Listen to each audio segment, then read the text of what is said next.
Doctor Bakshi साहब एकदम blood pressure करा देते, अभी लंबी जंग है सर। एक इनका मैं बात की, उसकी करेक्शन, इन्होंने कहा कि 1971 में आधा देश पाकिस्तान खो गया। ये असल में दुरुस्त बात नहीं है। आधे देश ने बाकी हिस्से को ट्रिपल तलाक दी।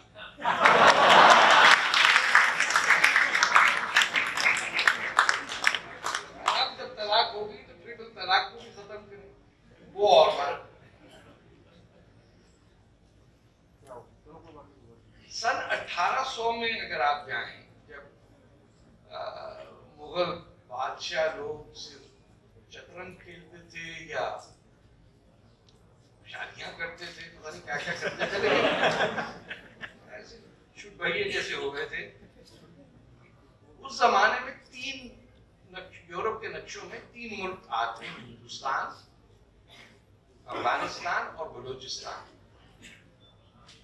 और ये सन 18 से लेके आगे तक आप देखिएगा मुख्तलिफ नक्शों में ये मौजूद है। उसमें अगर जगह नहीं थी तो पाकिस्तान नहीं था। कजाकिस्तान के लोग कजाक होते हैं, अफगानिस्तान के लोग अफगानिस्तान होते हैं, अफगान होते हैं, तुर्कमेनिस्तान के लोग तुर्कमन होते हैं। ये कम वक्त पाकिस्तान वो वाहिद मुल्क है जिसके लोग नापाक होते हैं।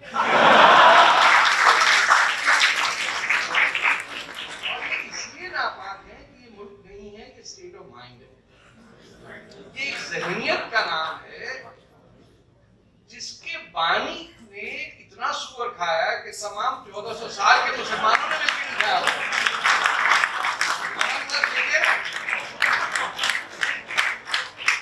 मेंबर ऑफ पार्लियामेंट था कमबख्त मुंबई का, और रिप्रेजेंट किसको कर रहा था? यूपी के नवाबों को।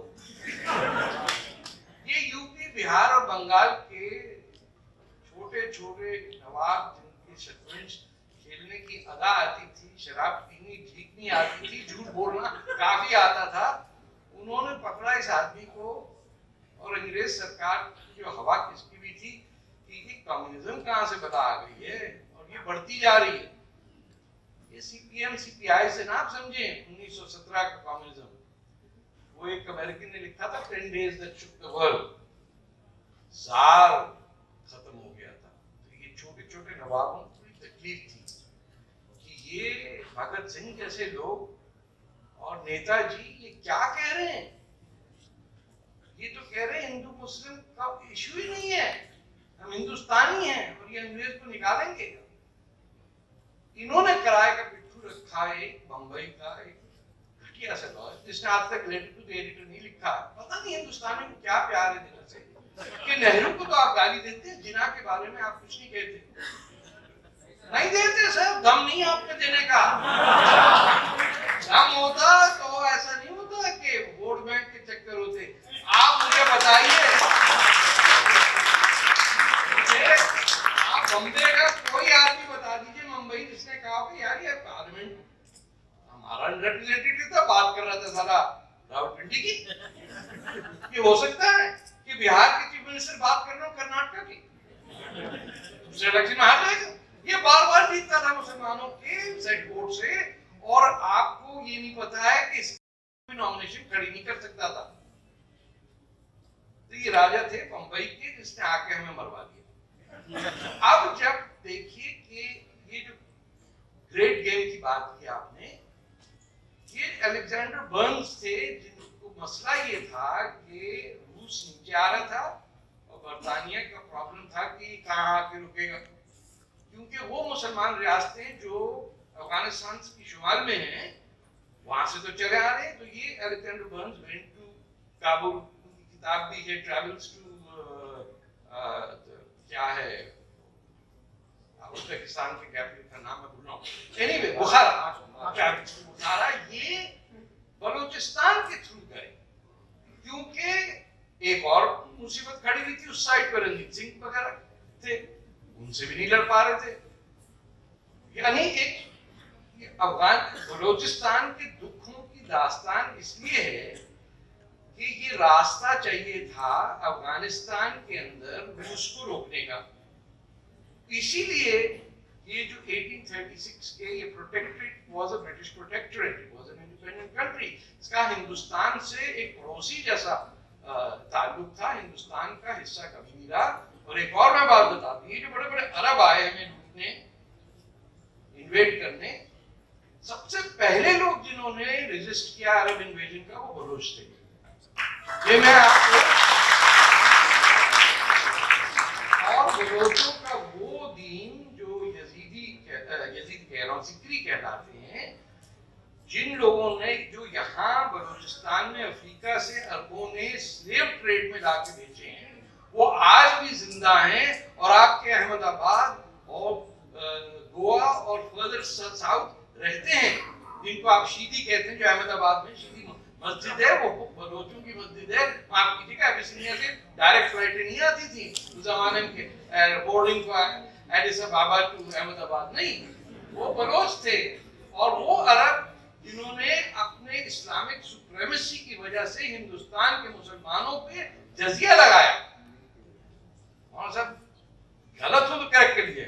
उन्हें अगर तो तुम सैयद हो, अरब हो, लेकिन अगर तुम वो कम वक्त मुसलमान हो जो हिंदुस्तान का आदमी मुसलमान हो, तुम पे जजिया तो हर आदमी सैयद बन गया, बराबर पापड़ मिलेंगे आपको। ये मौलाना साहब मारे हो जाए। बलूचिस्तान का दुख शुरू वहां से होता है, और 1936 इज द क्रूशियल ईयर। उस्वा खान कलात कहते हैं कि ये जो इंडियन एक्ट आया है, अब हम तो प्रिंसली स्टेट हैं, we are a protectorate of the British, like so many other protectorates of the British दुनिया भर में थे। तो किसी ने कहा कि साहब एक बड़ा अच्छा लॉयर है, जैसी जितना पैसे देंगे उतनी बात करेगा, उसका कोई ईमान नहीं है, वो लॉयर है भाई। वही लॉयर जो डिफेंस लॉयर होता है मर्डर का, वो दूसरे दिन प्रोसिक्यूट भी कर लेता है। आजकल के प्रोफेशन में उसे लॉयर कहते हैं, इसी जमाने में कुछ और कहा करते थे तमाम वकीलों से माजूद के साथ। तो मोहम्मद अली जिन्ना को चुना गया। उन्होंने कहा भाई इधर आना, बलोचों की नौकरी करने वो वहां गए। जिस 90 पाउंड की ये बात कर रहे हैं अपने दिलशाद, ये इस कदर कमीना आदमी था, एक गरीब मुल्क से। देखें आपके खजाने में होगा बहुत सोना दिलशाद, लेकिन जितना टफ लाइफ बलोच की है और जितनी गुर्बत उसने देखी है किसी ने नहीं देखी।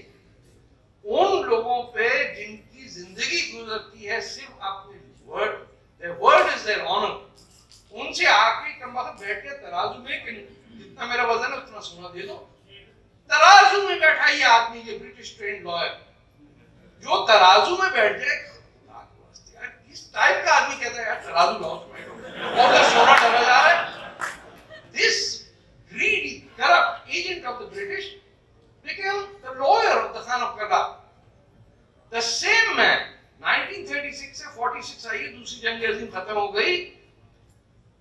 जिस दिन बर्लिन गिरा है रेड आर्मी को, उस दिन Churchill was not worried about Europe. उसी दिन he called the cabinet report on British interest in the Indian Ocean and British India.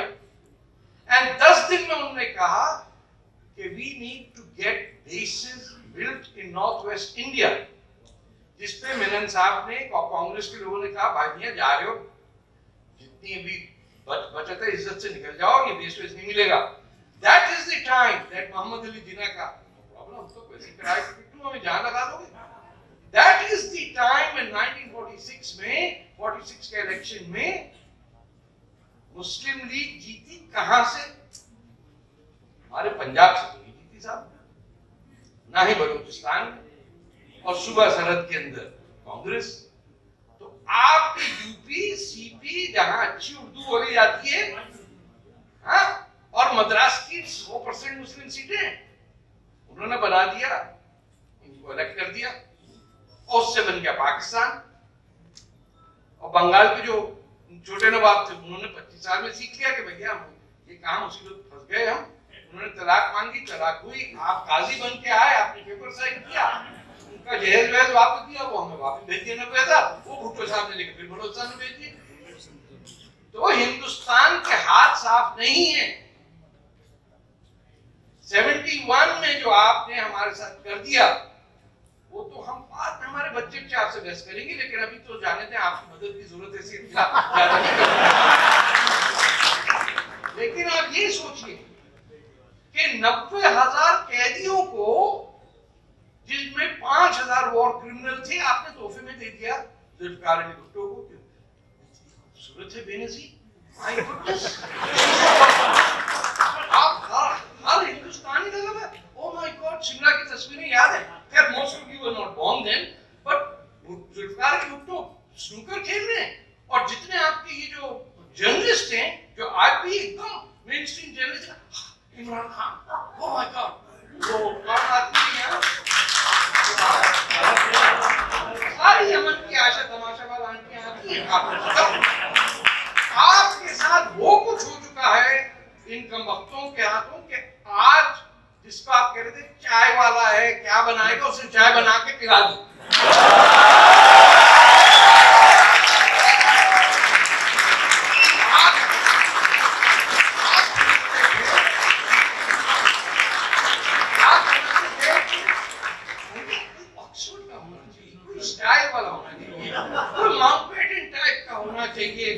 कोई ऐसा हो कि उसकी टाई शानदार हो, उसकी यूनिफॉर्म हो, एक यहाँ चश्मा अटका हो, यूं एक आंख पे लगा के पढ़ता हो, यंग लगे जैसा कि बर्तानिया नहीं तो निस्त बर्तानिया तो है नहीं।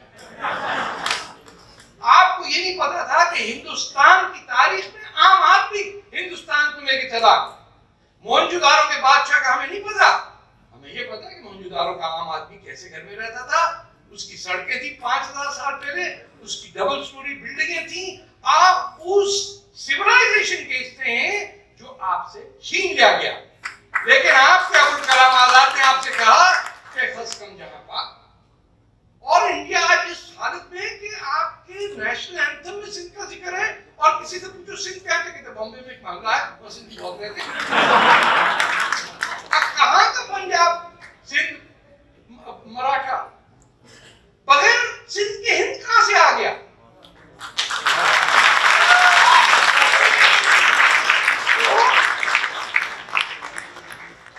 बलोचों का क्या किरदार है इसमें? मैं एक और करेक्शन कर दूं, दिलशाद ने बात कही, हमसे पहले बहुत आए यहाँ है बलोच। एक बलोच का नाम हिंदुस्तानियों को याद रखना चाहिए कि भूल गए, उसको प्यार से हम कहते थे जनरल श्रॉफ। जनरल श्रॉफ वो शेरू मरी जिसने हमारी तीसरी जंग आजादी लड़ी बलोचों की। मैं कहता हूं मैं पंजाबी हूं, बलोच नहीं हूं, लेकिन उनकी जेलों का पानी पिया हुआ, नमक खाया हुआ, तो उधार तो उतारना होता है। शेरू मरी led a people's revolt against Ayyub Khan's army। उसका बीमारी, उसकी तीमारदारी सब बंबई में हुई। उसका बेटा आज रहता है मॉस्को में, जो he is commander of many of the units. और एक और चीज याद रखिए कि बलूचिस्तान की जंग आजादी में किरदार वहां के नवाबों का और सरदारों का, एज ए मैं मार्क्सिस्ट कह रहा हूं, इट इज एग्जेम्पलरी। आप नवाब खैर बख्श मरी और नवाब अकबर खान बुख्ती और सरदार अताउल्लाह मेंगल और मीर गौर जो खैर मीर तो हमारे जैसे थे, इन लोगों को आप डिनाई नहीं कर सकते सर। और यहाँ पे इसी शहर में बरामदाग मुफ्ती आ चुके हैं। जर्नलिस्ट का काम है रिसर्च करें कब आए, अपना इलाज करा के यहाँ से फरार भी हो चुके हैं। वो और बात है कि हर एक को नहीं पता, लेकिन इस वक्त वो यंग जो लीडरशिप है बलूचिस्तान की, चाहे वो दिलशाद हैं या डॉक्टर अल्लाह नजर हैं, जिनके बारे में आज फिर गलत ट्वीट हुई कि he is dead, he is not dead. आपको दहशत होती होगी उसके नाम पे, उसका नाम है अल्लाह नजर, उस पे नजर अल्लाह की है। वो है कॉम्युनिस्ट हमारा, लेकिन ऊपर वाले की नजर में ईमानदार कम्युनिस्ट मुसलमान से ज्यादा ईमानदार होते हैं। मौलाना साहब ठीक कह रहा हूं?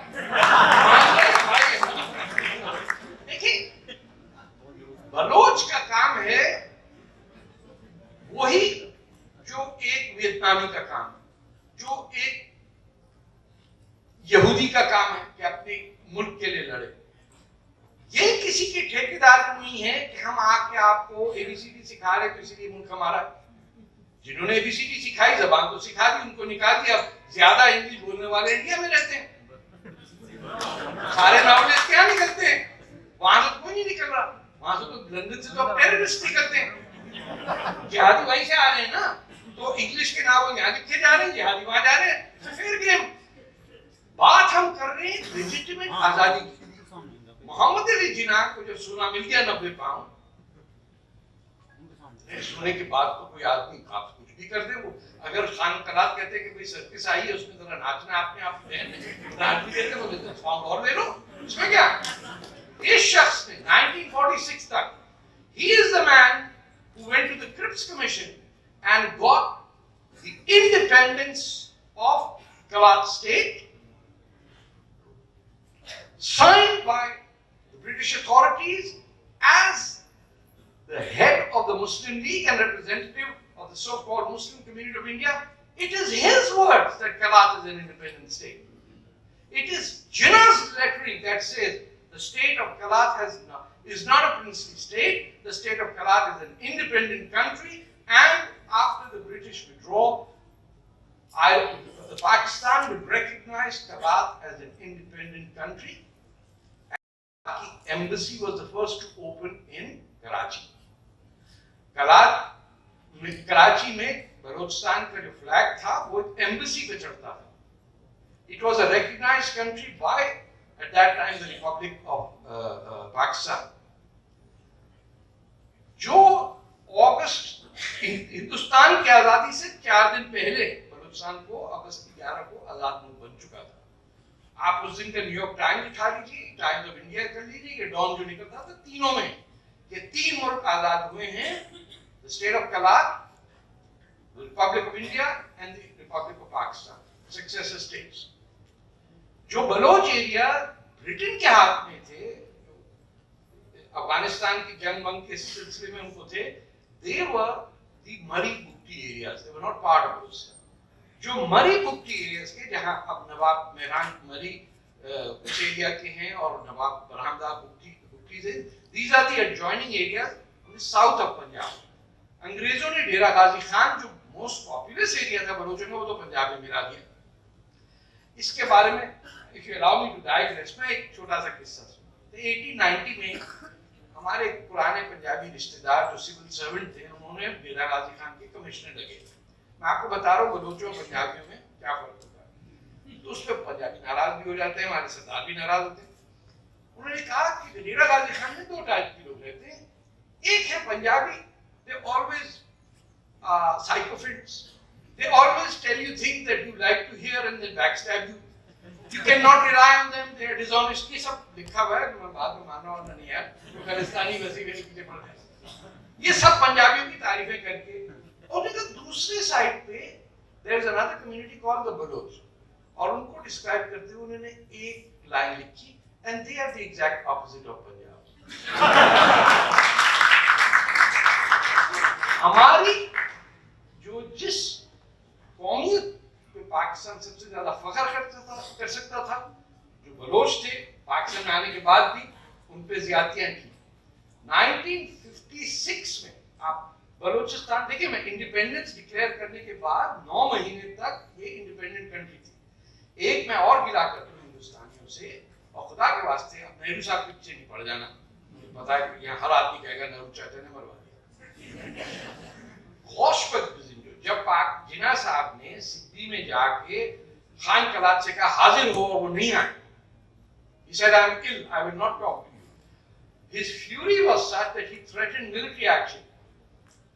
Mir Gospat Bizinjo, marhum, he flew to Delhi and met with Maulana Azad and Jawaharlal Nehru with the express request that if the Khan of Kalat accedes to India, will you acknowledge it?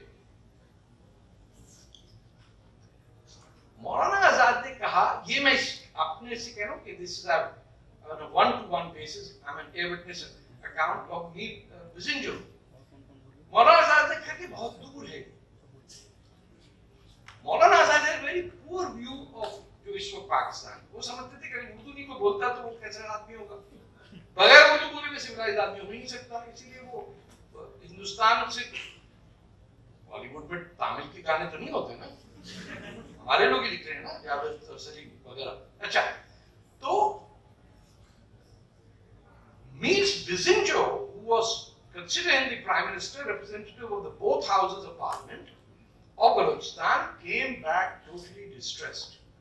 उन्होंने कहा कि I told Jawaharlal Nehru कि you are saying that Kalat state will be too far from India, yet Karachi is governing East Pakistan with 1,000 miles away, and Balochistan is 200 miles from the Rajasthan border.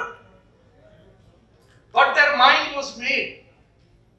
ये जो था ना आपका ये line of control cross करके जो surgical attack हो रहा है, this long phase of history starts from that defensive nature of the Indian psyche. जो है मिट्टी पाओ इतना मिल गया काफी है। ये ऐसा ही है कि मक्का के अंदर कोई मुसलमान ना हो और बाकी अरब के आप ननकाना छोड़ के आ गए, कोई सिख नहीं बचा। आप लाहौर छोड़ के आ गए, वो जो कराची और लाहौर हिंदू मेजॉरिटी सिटीज थे, वहां एक हिंदू नहीं है। लेकिन हिंदुस्तान में तो कोई ऐसा शहर नहीं है ना जिसमें मुसलमान नहीं। तो इसको समझें कि आपका डिफेंसिव अप्रोच से एक नेशन कितना बर्बाद हुआ कि अगर उस दिन कराच स्टेट असीट करता और वो ऑल इंडिया रेडियो पे लीक भी हो गया वो खबर कि this has happened, then they were forced to deny that it has taken place. तो आज India would have had the port of Gwadar at the mouth of the Straits of Hormuz, that is the gateway of 80% of the world's oil supplies. वो क्या कहा, those who dare, बताइए who dares wins, बताइए। इतनी 4 लफ्ज की अंग्रेजी अगर सिखा देते ऑक्सफोर्ड में रहने को, सब कुछ सिखा दिया सल्तनत ऑफ ओमान ने फिर अपनी तरफ से इंडिया को कहा कि साहब हम ये बेच रहे हैं, कि आपको चाहिए। यार इतनी दूर कौन जाता है, तो गुआनी संभाला जा रहा है, वहां पर जाएंगे।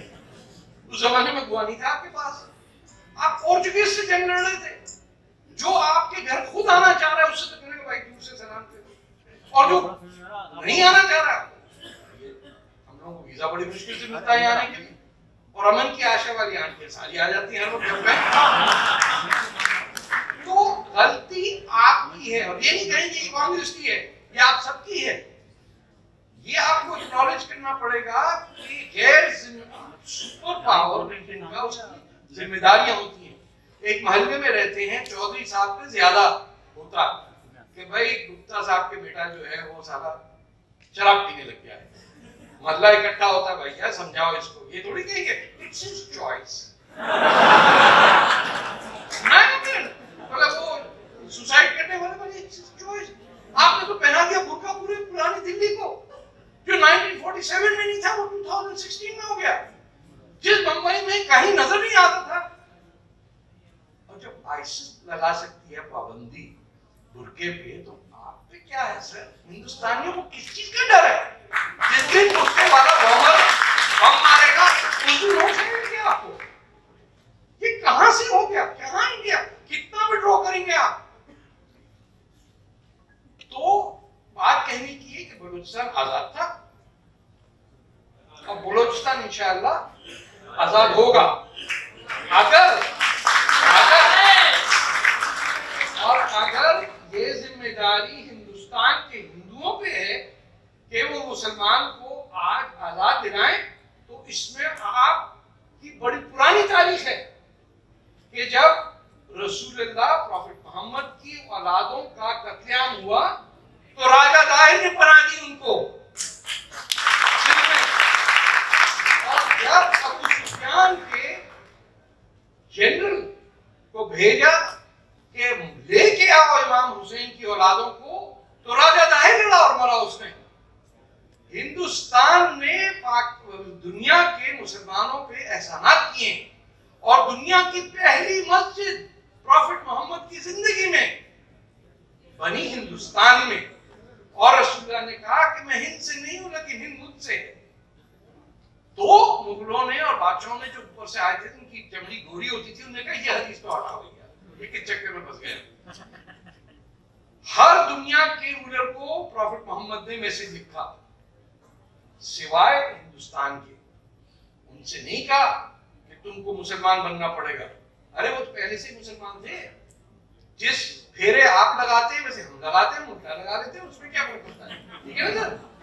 आप पत्थर को चुन रहे हैं, हम भी चुन रहे हैं, आपका भगवान है हमारा भी है, हमने उसका अलग नाम रखा कोक और पेप्सी, मतलब तो अगर कल बलोचिस्तान की आजादी, एक मुसलमानों के मुल्क की आजादी हुई तो ये पहली मर्तबा नहीं होगा। पहले आपके एहसानात हैं कि हमारे प्रॉफिट की औलादों को आपने बना दी, फिर एहसानात हैं कि बांग्लादेश जिस पे मुसलमानों ने वो बर्बरियत की कि 30 लाख मुसलमानों को मारा, उनका क्या कसूर था, उनके रंग काले थे, उनके कद छोटे थे, और मेरे जैसे और हमारे जैसे जो सेमी व्हाइट लोग हैं पंजाब के, उन्होंने कहा अभी कोई मुसलमान है जनाब, इतना छोटा हो गया,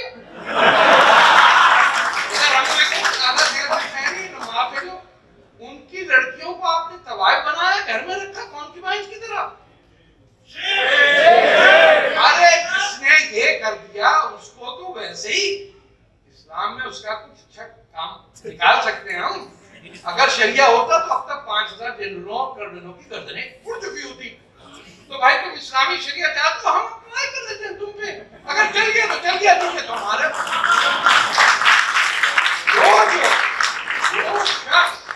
आज बलोचिस्तान में बच्चों को हेलीकॉप्टर से फेंक रहा, आज का लड़का 10 साल का उसकी फोटो लेके संभाल रहा। हम पे हर कर्नल की तस्वीर है, हम हर कप्तान की तस्वीर जानते हैं, हर उस कमीने आदमी को जानते हैं जो अपने गुरूर और नशे के अंदर नारा तकबीर अल्लाहू अकबर करके गरीब मुसलमानों की गर्दनें काट रहा है। हम उन्हें माफ नहीं करेंगे, और हमें अगर मदद मिलती हिंदुस्तान से तो सर आंखों पे, और इंशाअल्लाह आपको बलोचिस्तान में जय हिंद की नारा मिलेगा। लेकिन 2014 में बलोचिस्तान की एक पहाड़ी पे किसी ने उर्दू में लिखा, अब की बार मोदी सरकार। खत्म नहीं हुआ अभी। जब हिंदुस्तानियों ने देखी तस्वीर, उन्होंने कहा यार ये अल्लाह अकबर लिखा हुआ है, आप में से किसको उर्दू पढ़नी आती है? 1-2% को। तो वो लिख रहा है अब की बार मोदी सरकार, और यहाँ कह रहे हैं ऑस्कर डेल्टा चाली, यहाँ तो आईसिस के अड्डे खुल गए। आपको पता ही नहीं हम कौन हैं, हमारे दिल दुखे में जिन्ना ने जो हमारे हिंदुस्तान के बाजू काटे हैं वो वापस जुड़ तो नहीं सकते, लेकिन इकट्ठा रह तो सकते हैं। अगर भूटान है तो पाकिस्तान भी है, और अगर पाकिस्तान को इस्लामिक अरब सोसाइटी में बी ग्रेड का जैसे वो चाय वाला बनना चाहते हैं, वो अरब लीग के तो बन जाए। हम बलूचिस्तान में साथ में बलूचिस्तान को बिठाएंगे, सिंधु देश को बिठाएंगे, पख्तूनिस्तान को बिठाएंगे, तो कम जगह रह गई है। अगर ये लिमिटेड पाकिस्तान रावी दरिया के पास होगा तो जब पानी सूखेगा खुद ही अकल आ जाएगी। इसमें क्या है? अरे भाई सुन के तुम्हारा हिंदू से हाथ का पानी नहीं पिएंगे, अरे भाई तो हमारा पानी क्यों मांग रहे हो? जो हमारा है इंटरेस्ट कहाँ, वो मुफ्त में मांगे जा रहे। एक चोरी फिर जीनादोरी, अब पैसे दो पानी दे लो, ठीक है ना भाई, ये पानी हमारा है, आपको तकलीफ है, हम तो देंगे नहीं, हम तो कश्मीरियों को दे देते हैं, फिर देखते हैं कौन पत्थर किसकी एम्बेसी पे मारता है।